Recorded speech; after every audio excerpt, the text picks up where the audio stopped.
Hello everyone, মই সুস্মিতা আজি তোমালোকক পঢ়াবলৈ লৈছো দশম শ্ৰেণীৰ গণিতৰ অষ্টম অধ্যায় ত্ৰিকোণমিতিৰ পৰিচয় বিষয়ে।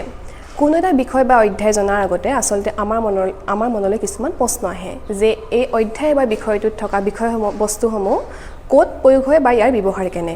আৰু যেতিয়া তোমালোকৰ মনলৈ এনে কিছুমান প্ৰশ্ন উদয় হ'ব তেতিয়া আসলতে পঢ়াৰ সেই অধ্যায়টোৰ প্ৰতি পঢ়াৰ তোমালোকৰ হাবিয়াটো আৰু বাঢ়ি যায়। আজি মই তোমালোকক পঢ়াবলৈ লৈছো ত্ৰিকোণমিতিৰ পৰিচয় বিষয়ে। ত্ৰিকোণমিতি মানে হৈছে ত্ৰিভুজ আৰু জ্যামিতিৰ সমষ্টি। তোমালোকে আগৰ অধ্যায়ত ত্ৰিভুজৰ গুণ আৰু ধৰ্ম সম্পৰ্কে পঢ়ি আহিছা। এতিয়া আমি চাম যে ত্ৰিকোণমিতি এই শব্দটো আমাৰ প্ৰয়োজনীয়তা ক'ত ৰিয়েল লাইফ এক্সাম্পল লৈ। ধৰা হ'ল তুমি এখন স্কুলৰ পৰা তোমালোক কুতুব মিনাৰ দৰ্শনৰ বাবে গ'লা। এজন ছাত্ৰই কুতুব মিনাৰ শিখৰৰ ফালে চাই আছে।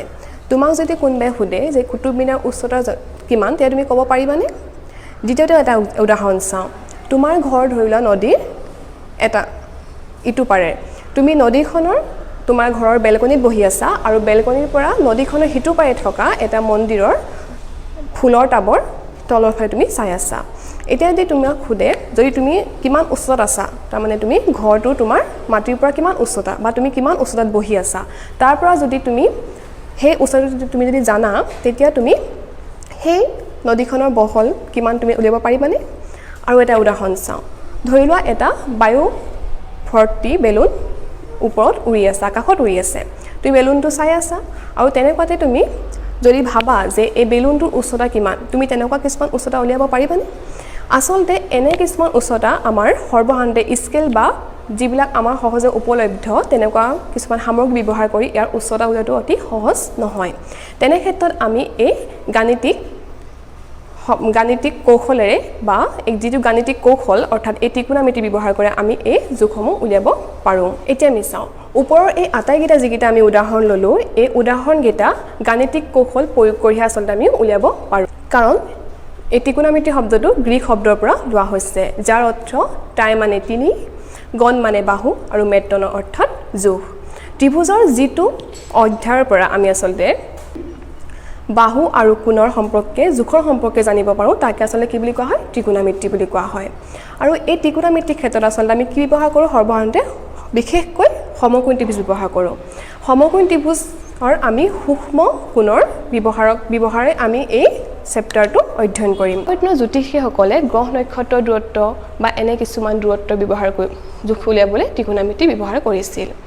ত্ৰিকোণমিতিত এই বিষয়টোত সমকোণী ত্ৰিভুজৰ সূক্ষ্ম কোণবিলাকৰ সাপেক্ষে ইয়াৰ বাহুবিলাকৰ অনুপাত উলিওৱা হয় আৰু ইয়াকে কোৱা হয় ত্ৰিকোণমিতিক অনুপাত।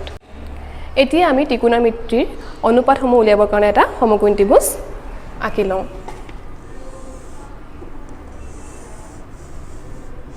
ইয়াত এ বি চি এটা সমকোণী ত্ৰিভুজ। আমি কৈ আহিছিলোঁ যে ত্ৰিকোণমিতিক অনুপাতবিলাক সূক্ষ্ম কোণৰ সাপেক্ষে উলিওৱা হয়।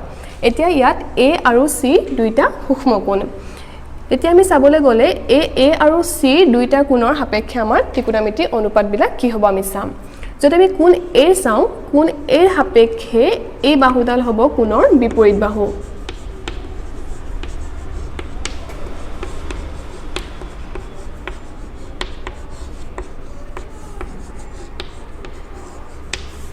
বা লম্ব। এইডাল হ'ব কোণৰ সাপেক্ষে কোণ এৰ সাপেক্ষে কোণৰ সন্নিহিত বাহু।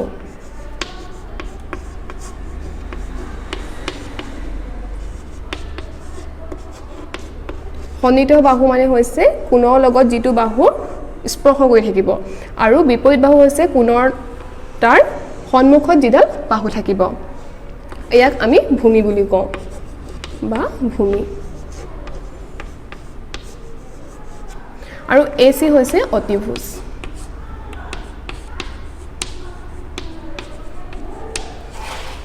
আমি এ কোণৰ সাপেক্ষে বিপৰীত বাহুৰ সন্নিহিত বাহু পালোঁ, কিন্তু এ আৰু এ চি কোণৰ সাপেক্ষে কিন্তু সন্নিহিত বাহুৰ বিপৰীত বাহু বেলেগ হ'ব। এ চি কোণৰ সাপেক্ষে তাৰ সন্মুখত থকা অৰ্থাৎ এডাল বাহু হ'ব কোণৰ বিপৰীত বাহু আৰু এ চি কোণৰ সাপেক্ষে ইয়াৰ স্পৰ্শ কৰি থকা এই বাহুডাল হ'ব আমাৰ কোণৰ সন্নিহিত বাহু। এতিয়া আমি উলিয়াম ত্ৰিকোণমিতিক অনুপাতসমূহ সাইন কোণৰ এই সাপেক্ষে।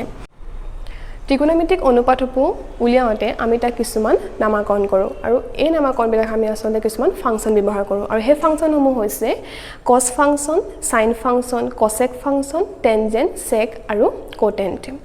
এতিয়া আমি ত্ৰিকোণমিতিক অনুপাতসমূহ ভাগ কৰিম। আমি এতিয়া কোন এৰ সাপেক্ষে ত্ৰিকোণমিতিক অনুপাতসমূহ উলিয়াম। কোন এৰ সাপেক্ষে ত্ৰিকোণমিতিক অনুপাতসমূহ উলিয়াব যদি আমি চাম প্ৰথম সাইন ফাংচন। সাইন এ বুলি কওঁতে আমি কোণৰ বিপৰীত বাহু ডিভাইডেড বাই অতিভুজ। কছ ফাংচন বুলি ক'বলৈ যাওঁতে কছ এ হ'ব কোণৰ সন্নিহিত বাহু ডিভাইডেড বাই অতিভুজ আৰু টেন এ বুলি ক'বলৈ যাওঁতে আমাৰ হ'ব কোণৰ বিপৰীত বাহু ডিভাইডেড বাই কোণৰ সন্নিহিত বাহু।